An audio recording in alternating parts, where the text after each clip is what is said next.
The following is a presentation of the Boltup Sports Media Network.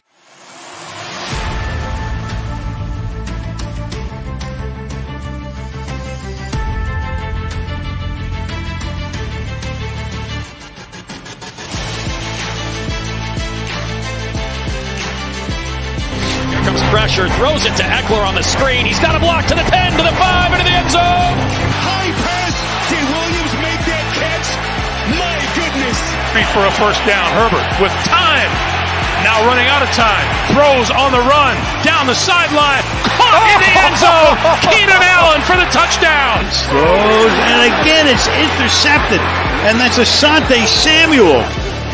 Here's another one. Watch out. How did it feel when Derwin James absolutely powerbombed the out of you on national television? You're listening to the Shock Therapy Podcast with Tyler Lawrence and Zach Alfers. And we are back with another episode of Shock Therapy Podcast. My host, Zach Alfers, as always. Rough first game, but honestly, a lot of good things to take away. Even like some of the bad things are kind of good things to take away. Give me a little bit about your thoughts on the game. How did we play? And are you like, did you see enough in this game to be like, yo, like, we could be really good? Yeah, I think that's the frustrating part. I think we can be really good, and we let one slip away. I thought we had plenty of opportunities to seal that one. For most of the fourth quarter, had a two-score lead, and just couldn't get it done in crunch time. I feel like most importantly, our defense really let us down. But it is week one. Teams are either 1-0 or 0-1, so not too big of a hole. You could definitely take yourself up. 0-1 teams can make the playoffs. It's disappointing because it seems like very similar to, the same old Chargers. Very talented team, very inconsistent offense to defense to special teams. I felt like we really let one get away. Because I thought we should have won that game. It's wild to go and get multiple turnovers and then lose a game like that. Kind of similar to the Jaguars game, but not at that extent. To be honest, I look at like J.C. Jackson, right? Like J.C. Jackson did not have a great game against one of the best wide receivers in football. One of the most dynamic guys, one of the hardest guys to cover. Tyreek Hill going off for 11 receptions, 215 yards, 2 touchdowns. And they did some things schematically that were really good. Like I think when you go and you take a look at the last game that they played where the Chargers beat them pretty hard. Like what the Chargers did was they just bodied the small wide receivers, and Mike McDaniel's answer to that from last season was to just put Tyreek Hill in all these unique motions and really get him a running head start in the space, and it worked out tremendously. I don't even think it was like a bad game plan by the Chargers defensively. I know there's some coverage lapses, things of that nature. I think that Mike McDaniel just won this matchup. He just did. The way that he utilized Tyreek Hill, and the ball went to Tyreek Hill more than any other player, is he just game planned him into the perfect type of matchup where the Chargers couldn't, man up the wide receivers and really stop them. In all, I actually thought that the overall game, they threw for 466 yards. They gained over 500. But in the grand scheme of things, like I saw more good things than I did see bad things throughout the whole game if you take the coverage out. Yeah, I thought the coverage I thought the coverage had a really bad game. I think everyone in coverage, and I think they would tell you the same, has a lot of room to improve. I thought the pass rush was a bit lacking, but I think everyone else played really well. I liked our linebacker play. I mean, they were mostly picking up mistakes from the other two levels, but I thought they played well. I loved the offensive line, moving bodies, moving holes. Chargers have 2 of the top 5 rushers in the NFL which right is now. wild. It is insane. Led the NFL in rushing in preseason and now lead the NFL after 1 week. but it's just the setting the records that you don't want to set. Right after being the first team to lose a 27-point playoff lead, we become the first team ever to rush for 200 yards, keep the opponent under 100 yards, win the turnover battle 2-0, and lose. So much was going for us. It's just one of those games where, the individual play wasn't bad. I didn't think we played bad. I thought we played well enough to win. The fact that we're 0-1, that's what stings me, because we didn't get it done when we needed to. And I really thought coverage had a tough time. As they should have, though, right? That's what you're expecting from Tyreek Hill, right? And last year, game 1 of the season, Asante Samuel had to cover Devontae Adams. Devontae Adams had 180 yards that first game. He torched us, and yet people were still giving him praise for really what was kind of a bad game from him, in all honesty. But you saw enough good things. I think that you didn't really get that in this game. I think people like to talk about the pressure, right? People were talking about how Tua didn't get sacked. He was only hit once. I think twice. From what I'm seeing on PFF, it says once. And it says that the only guy that actually hit him was Sebastian Joseph Day. But when you look at his dropbacks, he was in a really tight pocket the entire time. I don't even think that the pass rush wasn't effective, right? You're talking about a team that had 17 total pressures. That's not bad. I think what it was that they were in rhythm, but Tua was actually really accurate in pressure. I don't think people are I think people are discrediting the Chargers pass rush and not crediting how well that Tua actually played. No, he had all day to throw. That wasn't the case. Tua was getting the ball out really, really fast, and that pocket that he was throwing from was tiny, so small. Yeah. No, and as much credit as Tua deserves in this game, I think Mike McDaniels also deserves a ton of credit, because he absolutely took the beating that we gave him last year, and he took that personal, and he laid out a terrific game plan. And I thought the Chargers tried. They made some adjustments. It just didn't take. And when you got a guy like Tua and Tyreek and Mike McDaniels all on the same page, that is a tough combo to stop. And I think we saw that last Sunday. When all three of those guys are humming, they got a tough offense to stop. 36 points, or was it 36 points? That's no joke. 36 points is what the Dolphins ended up picking up on the ground. And then Tua, obviously, he had the one interception. And even talking about JC Jackson, right? Everyone's talking about how bad he played. He still had 3 pass breakups and an interception. The Chargers defense as a whole had 10 pass deflections. That's not normal. Normally you get maybe 2 or 3 a game. They got beat more than they won, but they had their moments there where there were times during the game where they were making plays still. I think that they just got out game planned, and I think they got beat by a player who beats everybody. People were talking Chargers defense is bad. It's so bad. But actuality, Tyreek Hill is really, really good. He's going to do that to anybody in the league. It doesn't matter. He does that week in, week out. Last year, 1,700 yards. And that's with Tua being out for big chunks of the season. He's that guy that's going to take over that game. And I wouldn't just discredit the Chargers defense entirely. I mean, the run defense was really good, held the Dolphins to under 4 yards per carry. They just got beat by a player who beats everybody. And I'm not going to take too much stock in that, because that's what Tyreek Hill does week in, week out. Doesn't matter the matchup.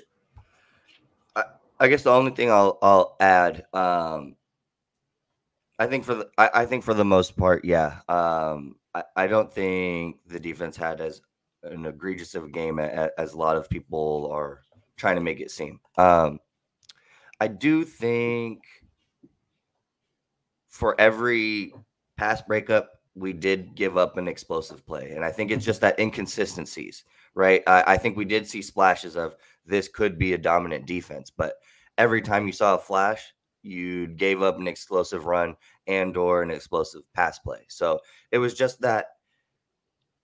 It was just like I saw two teams. I saw a great defense and I saw an awful defense, and it's just like, where are we with this team? What frustrates me is we're in week 1. That's where we're at in the team. That's what we're in week 1. This is where those issues. And I totally understand. And the only reason I would be with you most cases if it wasn't the fact that now this defense, most personnel, mostly the same, has given us duds the last 3 games, going to last year's playoff game and then the last regular season finale against the Broncos last year. Those 3 games, I feel like our defense has let us down. Positive note, I think we have an offense that will keep us in any game. And what an incredible showing by all right, so where the Chargers have been bad historically, running the ball, run defense. Where the Chargers were really, really good week 1, running the ball, stopping the run. That's a total flip. And it's not like Justin Herbert sat back and didn't do anything. He still had 228 yards passing, 23 of 33, 69% completion rate. He was humming. He was doing really, really well. I think that we gave up a little bit more pressure at the end of the game. Those sacks at the very end of the game, that's gut wrenching. That's what lost us the game, was the pass protection. That last drive really just cut. It was bad. Yeah. Yeah. Well, and I think for one, I've always come on here, and I think it's a weekly thing that I feel like Austin Eckler is underrated. But I think even with his stature, I think a really underrated part of his game is his pass protection. And especially on that last play, that missed cornerback blitz that Kelly didn't pick up. And he's a young player. That's a tough pickup to catch. I thought the nickel back did a great job of not tipping his hand, and you really didn't know he was coming until he was in the backfield, and the game was over at that point. So I don't put a whole lot on that. I do think Eckler has a little more awareness. I thought he would have been a better position. Whether or not he makes that play, I think that guy was buzzing. I think it would have took a lot to hold him. I think he still might have got home, but all it takes is a half a second for Herbert to get a ball off. So that was tough. But there were other moments to win the game. And we just really what it comes down to was the inability to stop Tyreek Hill. The Chargers finished the game with a 82.2 pass blocking grade, which is the 4th best. I think PFF has them ranked as the 7th best offensive line through the first week of the season. There's a lot to take away from in terms of just the trajectory. If you're starting up at the top and you're going up, that's a big deal. So the Chargers were able to run the ball effectively, and it really kept them in the game, allowed them to control the clock. It was the explosives. You got to stop the explosives. You score 34 points, you're supposed to win the game. That's just how it's supposed to go. And it didn't happen this week. And that's okay. That's fine. It's week 1. They got a lot of things to figure out. There was a lot of busted coverages. There really was. I don't know if you saw Daniel Popper, like Tua could have had more yards, right? Yeah, the misses. Yeah, the misses, the JT Woods not staying deeper than the deepest man. And that's what I'll say again, back to the Mike McDaniels thing. I think we were talking about it last week. Forcing Tua into his 2nd, 3rd, 4th reads, that's where you can beat that guy. And I thought they did a phenomenal job. How many times did Tua move his head? How many times did he have to scan the field? His number one option was there all day, and he took advantage of it. And he was making some tight throws. Right? I thought we saw. I'm thinking of the Tyreek Hill motioning out to the right, ends up looping. That wasn't even a route. That was just him running like flag football routes, basically, right? Did you see on that catch with J.C. Jackson coverage, he gets turned all the way around because Tyreek is running like those motions too. Those just run lateral and then just get up. On that pass that he caught that ball, not only was that in him really he was really like inside the pocket with no room to move. But that ball was played so perfectly. Like Tua had an outstanding game. I don't think people understand just how accurate he was. You look at the deep ball to Tyreek Hill, not the touchdown, the other one that was kind of right at the end of the game, right in the pocket with Jasir Taylor in coverage. And I think it was probably, I want to say it was Derwin James. Like that was a tight window to put that in there that really sealed the game. That was the play that won them the game. Yeah, Tyreek Hill burned JC multiple times throughout the game. JC is not the speed guy, though. That's the other thing. Like he's not. I would have much rather had Asante Samuel covering that than I would have liked JC covering that. Coming off the major injury, first game back of the season, still trying to build his confidence. This was not a confidence builder for him. Not something I like seeing because I also think Asante's become a much better coverage corner, probably the best coverage corner that we have. Michael Davis had a weak outing. There's a lot of work to do, but there's a lot of time left to get that work in. No, absolutely. And I think another positive for the Chargers, both the Chiefs and Broncos took a loss week 1. The Broncos took a loss to the Raiders. Yeah. That's fine. Well, and that's why I didn't even mention it. It's like Raiders are the number 1 team in the AFC West. They are totally okay with that in week 1. I'm totally okay with that because we know what's going to happen. And I love it. Happens every week, right? Like, or every year. I hope it keeps going until week 4 when me and you are at that game. So it's one of those things. It takes them out until week 4 until Raider fans to lose the, you know what, it's not our just win year. What was the team that made it 4-0 and then they just took a nosedive? Was last year? There was a team that was like super fake 4-0. I mean, beat like the maybe Texans the Vikings coming out. I know the Vikings. Well, the Vikings went 13-2 or 13-3 or something like that. There was a team that did miss the playoffs starting 4-0. Oh, might have been like the Titans or something. I don't remember. Really? Yeah. That doesn't.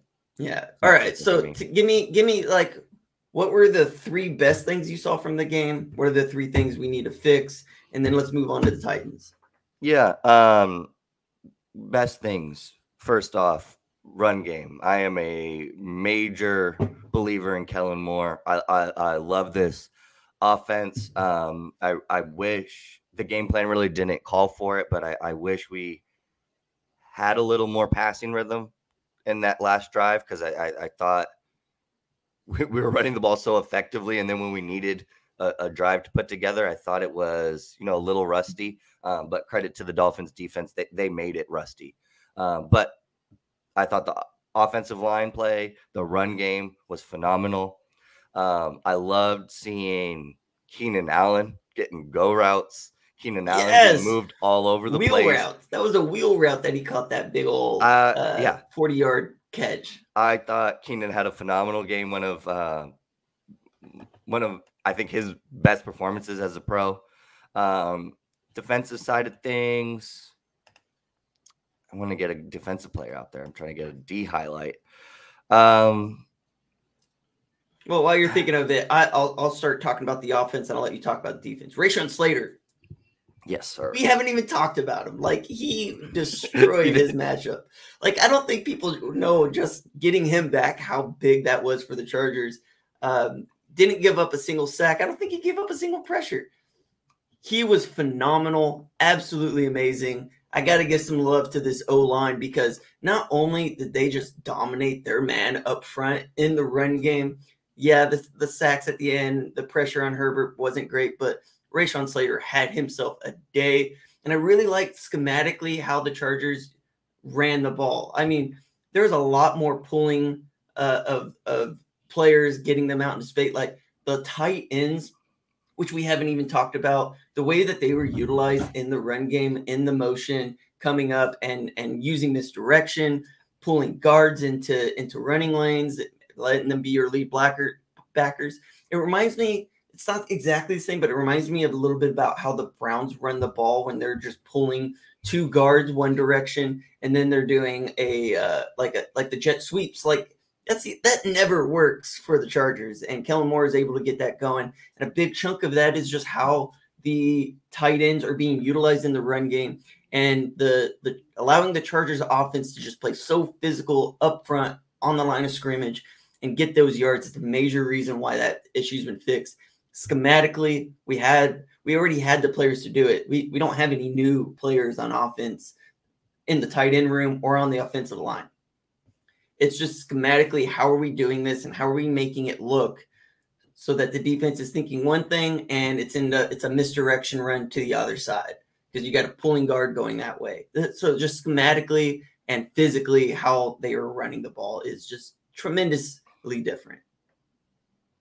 Yeah, that's going to be a strength of ours this year is the run game, and it's exciting to say because it hasn't been that way. I think, honestly, it's been a while. We had a Ryan Matthews year, we had a couple years with Melvin Gordon, but we now have a identity. We have one of the best offensive lines I think the Chargers have ever put together. So all of that's exciting. I think you called it too. I saw McKitty taking some H-back snaps. All of our tight ends played. All of them were utilized in different ways. Every single one of them. If Gerald Everett using his shoulder to go and in the run game like that, I don't remember seeing that at all last year. And he was effective. And getting a guy like that who is like a more of a yak kind of tight end whose role who's at his best in the passing game, but to get a guy like that whose strength is not run blocking, to have him buy in, I'm like the culture we're building. I think there is a lot of good things to build. I like what I'm hearing from the press conferences, that guys aren't getting on themselves, that they are taking this personal, that they do want to get better. These are all good things. So week one, it's not time to panic. You definitely can't win a Super Bowl week one. It's all how we recover, and I think we have a very, very winnable matchup coming up tomorrow against the Titans. Yeah, totally get that. Defensively, did you see anybody that kind of impressed you a little bit? I personally really liked what I saw out of our linebacker, Eric Kendricks. I think Eric Kendricks was so close so many times over the middle, just fingertip away from snatching something. I really liked how he played in coverage. It didn't work out. I think he needed to get a little bit more depth on a couple throws, but he's very instinctive. You saw that on film up front. And then I'll talk a little bit about JT Woods. Much better as a tackler. I think he led the team in tackles, which is not normal. He had a good game. I think that he had some lapses in coverage. This is his true rookie year to me. Like, this is the first year he's actually playing. I think he played like 15 snaps all year last year. Coming in, being relied on when Derwin James was playing in the slot, had some coverage lapses, much better tackler, much better than what we saw. The only play that comes to mind for me all season was the when we played the Cardinals last year, and he just whiffed on that tackle on DeAndre Hopkins. Has an opportunity to bounce back this week. We'll talk about that here in a sec. Give me one more takeaway from this game. Let's move on. Yeah, I liked the linebacker play. I thought our safeties played really well. I liked our game from Alohi Gilman leading the team in tackles with 11. There we go. That's what it was. I knew it was a safety. Yeah. Also, Derwin James, another one of those guys who didn't have a great game, but still impactful. Six solo tackles, a tackle for loss, and 2 pass breakups. One of those being a touchdown-saving pass breakup too, forcing 3 points. The pieces are there. What I'm really hoping for is to let's get this pass rush home. Let's get the pass rush buzzing. I think Khalil Mack and Joey Bosa, they were close. They never quite got there. And I think those are 2 energy guys. I think the team will feed off those guys. If those guys are feasting, I think this defense eats. And so that's a big matchup I'm looking forward to this, or for tomorrow, is let's get some sacks on the board. Chargers are going to be playing in Nashville. They're taking on the Titans, who really were not good. They only put up 15 points, end up losing to the Saints. And I think a major issue that they have right now is under center, throwing 3 interceptions, no touchdowns, under pressure a lot. He was sacked, I want to say like 4 or 5 times. It's good. Don't get me wrong, the Saints are a really good defensive team. They have been for years. They're a really well-coached team, but they did not look good. They only ran the ball to Derrick Henry 15 times. That was not their strength for success, especially for a team that Derrick Henry is the most unique running back in the NFL because he's fast, he's strong, he's big, and they've always been built for that specifically. I'll go over a little bit of the team's injury report. For the Titans, they're a little more banged up than we are. They're dealing with injuries to cornerback Trey Every. Wide receiver Treylon Burks was not injury related, did not practice, so I'm not going to even talk about that. Christian Fulton is out. Amani Hooker is out. Amani Hooker had an interception. He's dealing with concussion. He's not going to be able to make this game. DeAndre Hopkins dealing with a minor ankle injury. Didn't practice all week. He is questionable. Dylan Radunes, full participant, not going to be an issue. Tajay Spears dealing with a groin injury. Backup running back who we've all been very high on. Tahir Tart, big defensive lineman for them. Big reason why they're so good at stopping the run. He was a full participant on Friday, likely to play. And then Peter Skoronski dealing with an illness. He's questionable. This is a completely new offensive line for the Titans than we've seen in years past. They've been moving.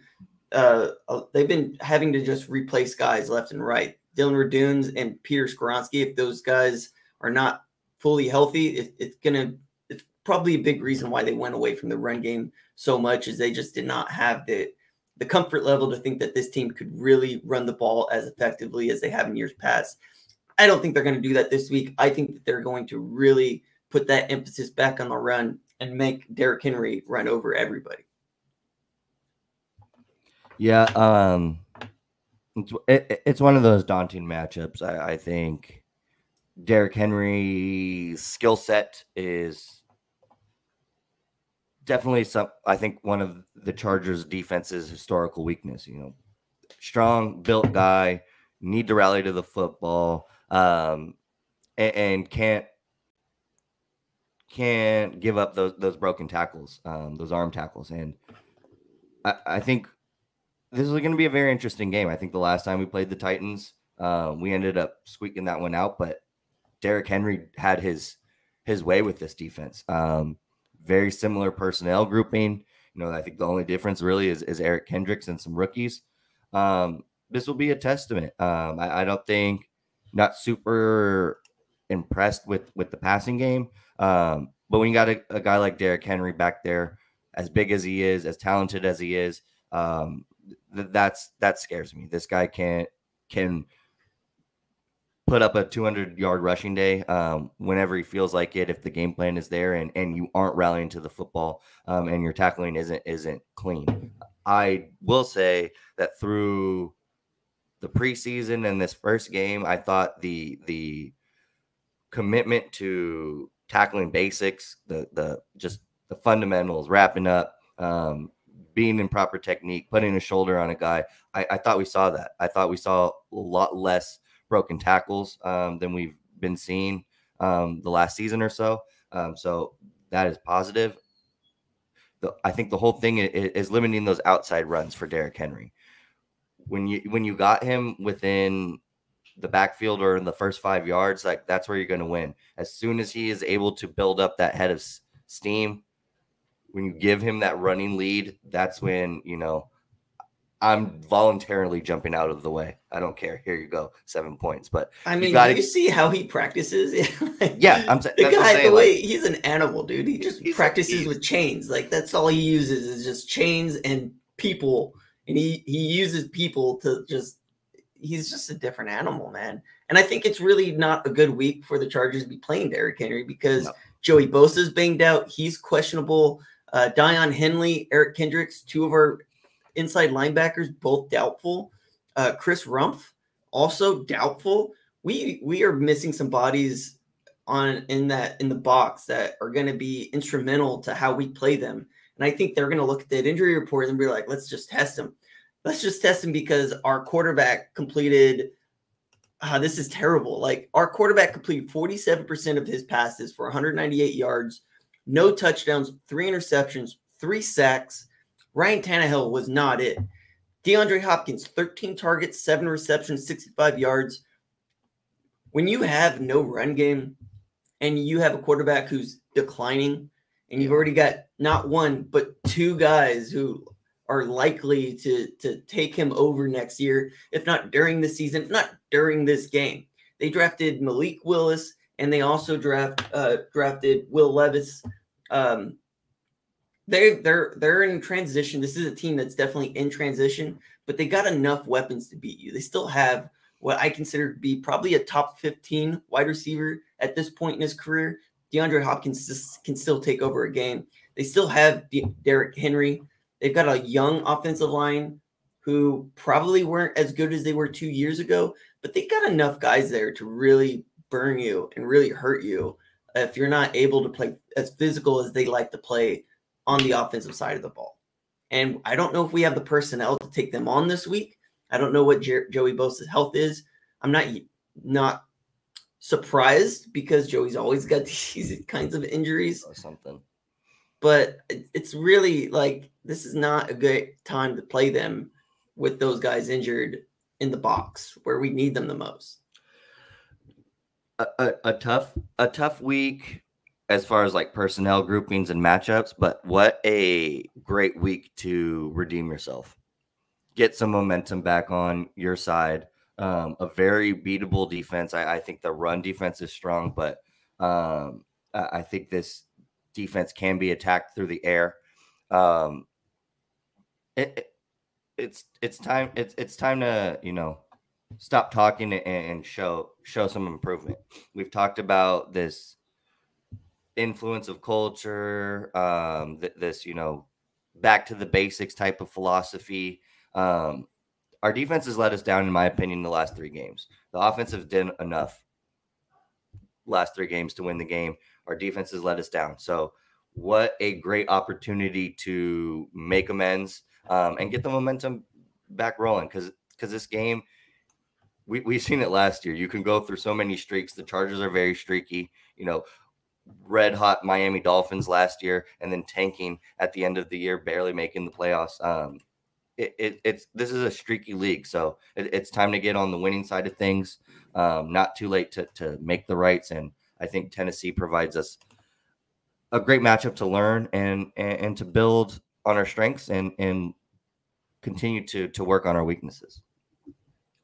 And then defensively, I think that their strength is going to be against the run, which is what I'm really looking forward to, is because Jeffrey Simmons might be the 3rd best interior defender in the NFL right now. If it's Chris Jones, who I think just returned to the team, and it's the Rams, Aaron Donald, I think Jeffrey Simmons is right next to them in terms of just his play, his disruptor, not just in the run defense, but he's a really, really good pass rusher. I think that him mixed with, Naquan Jones, Te'Air Tart, Denico Autry, that's a really, really impressive interior front. It's probably the strength of their defense at this point in time. I think they had the least amount of yards week 1 again on the ground. That's going to be a real tough matchup, and that's probably the game film all season that I'm going to be looking at to see, are we really that good? Because I don't think we're going to see a better front than that all season long. They are really, really good, and they're big bodies. All those guys over 300 pounds. They're big bodies to move, big, strong guys. We've got some young guards that are going to be really tested. I think schematically we're going to be able to do some things there that kind of throw them off. But if this offensive line is built to be a ground and pound, move bodies off the line of scrimmage, there isn't going to be a tougher matchup this week. And there's probably not going to be a more fun game to watch those battles on both sides of the ball to see who can gain leverage against the other. Yeah, definitely got a trench battle coming up. but just looking at New Orleans rushing numbers, who is historically a pretty decent running team, but 27 carries, 69 yards, 2.5 yards per carry. That is, and they ran 27 times. That's atrocious. 27 times. Yeah, they just couldn't get it going. 33 pass attempts, so it was very even. It was just one of those grinded out games, and that defense really kept the Titans in it. They also, Arden Key had like a really great game for them. I think I accidentally closed my notes. But Arden Key keeps popping up to me. Like, I keep hearing his name through social media. I want to say that he had a really good game as well. Let me pull that back up. Arden Key, 8 pressures, 2 sacks, really took over the game, 3 stops. He popped off last week. He had a really good game for them. They together as a team had 5 total sacks. They were able to get pressure on Derek Carr last week. They had 3 players score over an 88 defensive grade, which, you know, you can take with a grain of salt, but this front is really good. This box is really good. And I think that's going to be my main matchup that I'm really looking forward to this week. How do the Chargers, who really led the NFL in total rushing yards last week, how do they play with Austin Eckler likely not playing? That's going to be considerable. The fact that they didn't even dress Isaiah Spiller. He's going to get a chance to play this week. They went with Elijah Dotson. That's something to monitor. That's something to continue to watch. Like, this is your 4th round draft pick from a year ago, a guy that's likely going to be your guy next season. He's going to get a chance to play this week and say, hey, like, I deserve to suit up. Why can't he play special teams? I don't know. Yeah. It's really concerning to me that they went with Elijah Dotson and he's not on the injury report. Isaiah Spiller is not on the injury report. What's going on with Isaiah Spiller? He's supposed to be a big part of this offense. Joshua Kelly's going to get a whole workload next week or tomorrow. So it is going to be something to really monitor because Kelly, he looked really good. He's 5th in the league in total rushing yards right now as a complimentary back to Austin Eckler. Now he's going to be full go. That's going to be such a fun matchup to watch, is how we utilize him without the threat of Austin Eckler. That's going to be a big matchup to watch. And you're going to get to see Spiller get more snaps than you probably have ever seen. I hope we don't throw Elijah Dotson out there. Me too. No, that would be disappointing to see. I think, you know, you drafted that young, you drafted him for a reason. I feel like he absolutely is the future of that position, and you got to get him rolling. I understand the reasoning, you know, Elijah Dotson, backup punt returner, a little more versatile on special teams as opposed to at that point like a number 3 running back. But I don't think a Dotson is a clear number 2 to Joshua Kelly. I think he shouldn't be. He definitely shouldn't. I think, especially with we got a couple guys banged up who will not be dressing, who will not be playing. I would be very, very disappointed. One of those head scratching roster decisions. If Spiller does not suit up, I can't imagine a scenario where that makes sense. No way. Also, just thinking about it, like this front, we keep talking about it. I think this is a game where the game plan is probably going to call for some more passing plays. Let us air it out a little bit more against a team that was really atrocious last year in the passing game. That's something to monitor. Maybe we get to see a little bit more of our 1st round draft pick, Quentin Johnson, get some snaps. But I think that he's really buried on this depth chart. I think that the team has a lot more confidence. Josh Palmer didn't get as many targets as QJ did. I think QJ finished with 4 targets, 3 receptions for like 9 yards, something small.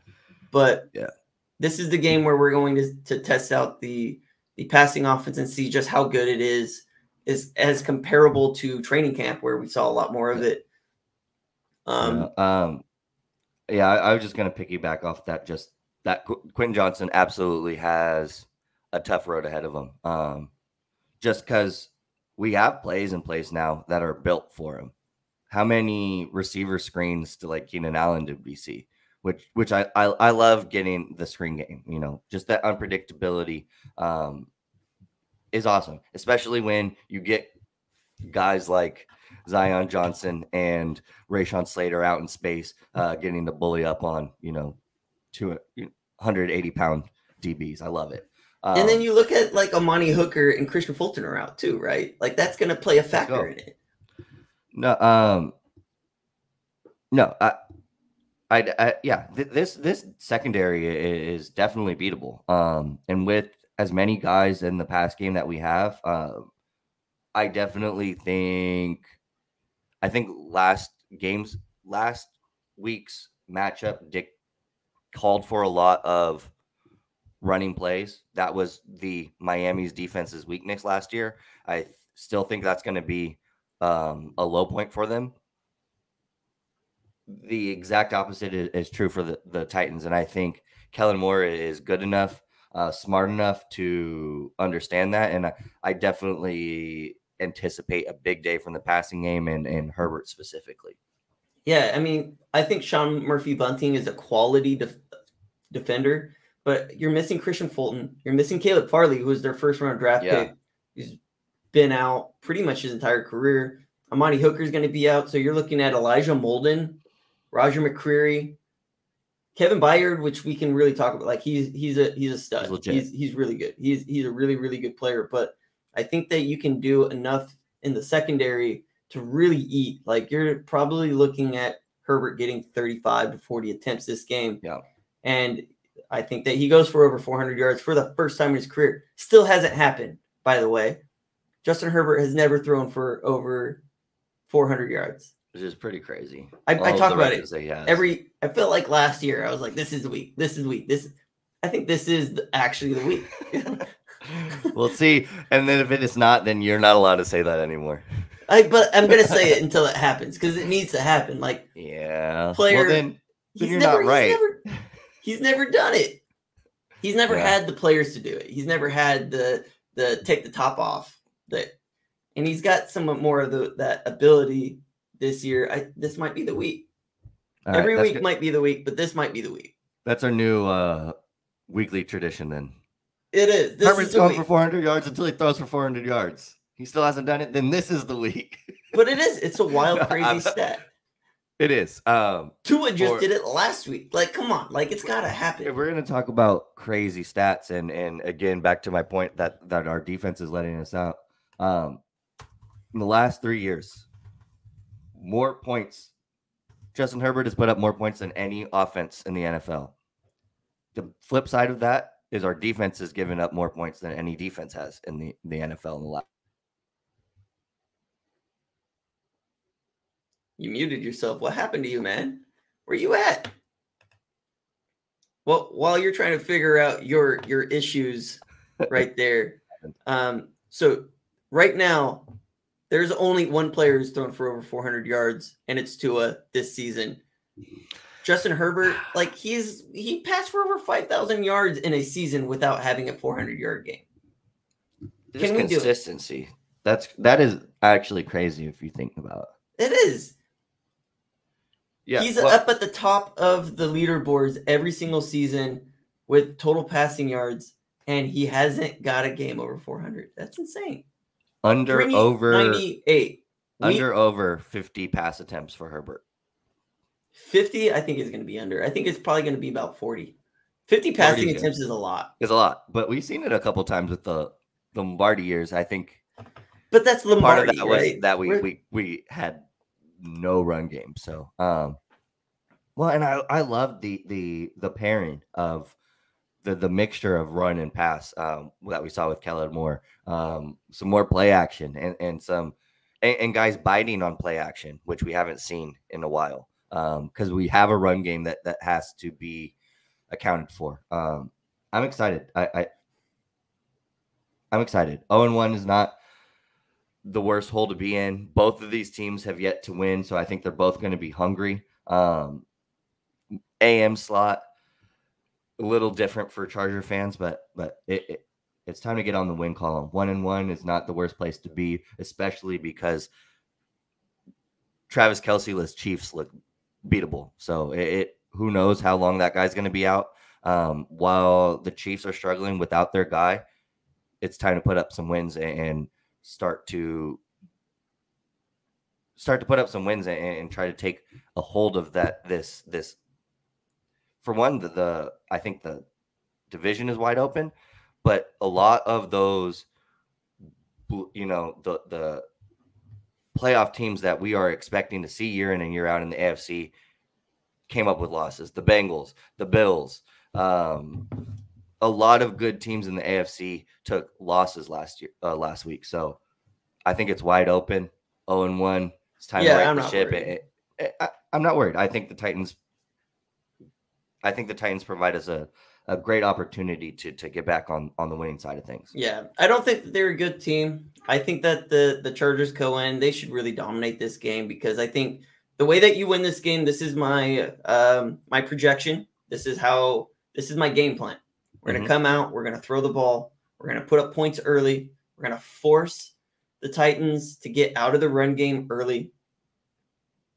You're going to force a player who had less than 50% of his passes completed to try to beat you. That's not going to work out well for them. I think this is a great game for J.C. Jackson. Get back on track against DeAndre Hopkins, who's not a burner. He's a physical player, which kind of goes into the hands of J.C. Jackson. This might be a confidence booster for him. He needs one. I think he comes into this game, if he has a good game against DeAndre Hopkins, who's probably a better matchup for him, not the small, speedy guy who's going to just eat you in space, but a guy that wants to body you, and you've got another big receiver who can do that. This is a great confidence-boosting game for him. I think that's how you beat this team. You come out, you throw the ball. You know that they want to run the ball against you. You know you got the injuries there. You know that they've got injuries on the back end. This is a game where you come out, throw in, put up some points early, force them out of what they want to do, what makes them a good team, and you walk out with a 28-17 win. You said no. Yeah. I'll say that. 20. Let's keep Ryan Tannehill out of the end zone for 2 weeks in a row. That's what I really want to see. Very nice. Let's make it 28-9. They just kick field goals. 28-9. I was thinking 20. I like 27 for Chargers. I prefer 28 because that means 4 touchdowns. I think that our defense I think that the Dolphins defense is better than the Titans defense.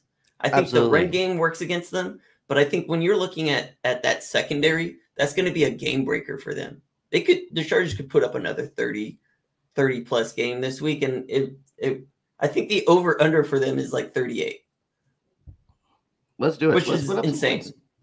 Yeah. I'm switching it up. 35. The thing is, the final 35-9. Whatever the number is, I do not care. As long as the Chargers have more points than the Titans have. All right, let's do it. Score more points than the other team, and you win the game. That's all you got to do. Play some good defense. And this is a bad offense. Without Derrick Henry, if you can't utilize Derrick Henry the way that you want to, this is a one-dimensional team. You get ahead, you force them to throw, that just plays into your hands. Well, and these are two teams with very, very different trajectories. You know, the Titans rebuilding in the limbo, veteran quarterback with 2 young guys coming up, a mixture of young talent with like the Treylon Burks, but then you got DeAndre Hopkins whose corpse is still out there. They are not a Super Bowl favorite. Well, the Chargers have the roster to be there. We're way too talented on paper. I think in actuality, on the field, gameplay just come from week 1 in the preseason. It's time to put it all together, and I would love a dominant win. I thought at times against Miami, we saw flashes of it, that we could be dominant at times. It's time to put it all together for 4 quarters, and I think I did really like that we started off strong against Miami. And we even finished strong offensively. We just didn't do it defensively. That final drive, you take that final drive out, like we were just really good all game. I thought so. What I was going to say is it's the middle ground, getting from the end of the first quarter to the end of the fourth quarter. That second to third quarter, historically, we've been really bad in. I thought we really dropped the ball this past game, giving up the no time the sack field goal, the sacks. There were so many just like boneheaded, like that didn't need to happen type of play. The J.C. Jackson pass interference in a end of half interference, the running out of the end zone when you're covered up, like just those things. Like I get it. Guys want to make plays. It's time to clean all it up. I love the fact that we were clean in the turnover game. I thought we played really great as far as like penalties. It's time to put it all together. So I'm ready for a complete game. Yeah. All right. Thank you guys so much for listening. We'll be back next week as we start to break down the Titans. And I forget who we play week 3. It won't matter because it's going to be a win. It's going to be no, it's Titans. Vikings. Titans win, and then a very, very beatable, one of probably the worst defenses in the league, Vikings next week. All right. Over and out.